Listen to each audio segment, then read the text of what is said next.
उड़ान। हाँ वो इतने नहीं आता है दवाई कितने नहीं है लग गई है सर थोड़ा जिहा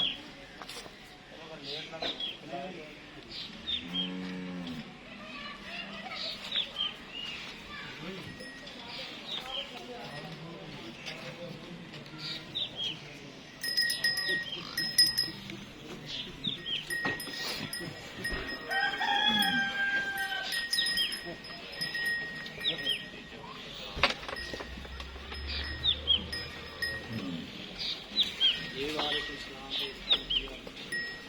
जी जी भाई इरफान मैं तुम क्या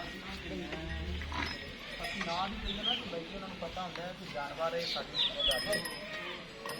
ਇਸ ਵਾਸਤੇ ਭਾਈ ਉਹ ਕਹਿੰਦੇ ਨੇ ਕਿ ਭਾਵੇਂ ਸਾਨੂੰ ਘੰਟਾ ਬਾਅਦ ਲੱਗ ਜਾਏ, ਅੱਲਾ ਨਾ ਕਰੇ ਖੁਦਾ ਨਾ ਖਾਸਤਾ 100 ਵਾਰ ਦਾ ਘੰਟਾ ਹੋ ਜਾਂਦਾ ਜੀ। ਇਸ ਵਾਸਤੇ ਭਾਈ ਜੀ ਉਹਨੇ ਟਾਈਮ ਵੀ ਆਪਣੇ ਕੋਲ ਘੰਟਾ ਡੇਢ ਬਾਅਦ ਹੀ ਗਿਆ ਕਿ ਮੈਂ ਪਹੁੰਚਾ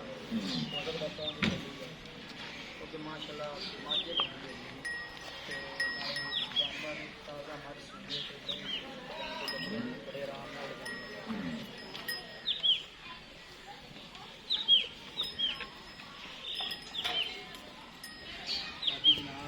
जानवर जिन्हें भी चाहिए होने भाई जी एक रात सैंपल है और इंशाल्लाह खुद जनाब बल्कि मत इंशाल्लाह ताकि इरफान भाई जिन्हें भी जानवर चाहिए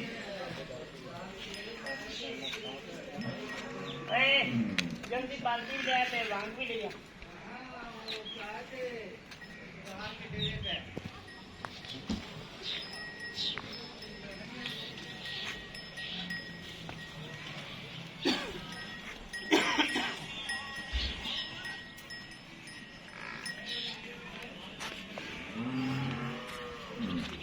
इकट्ठी ठा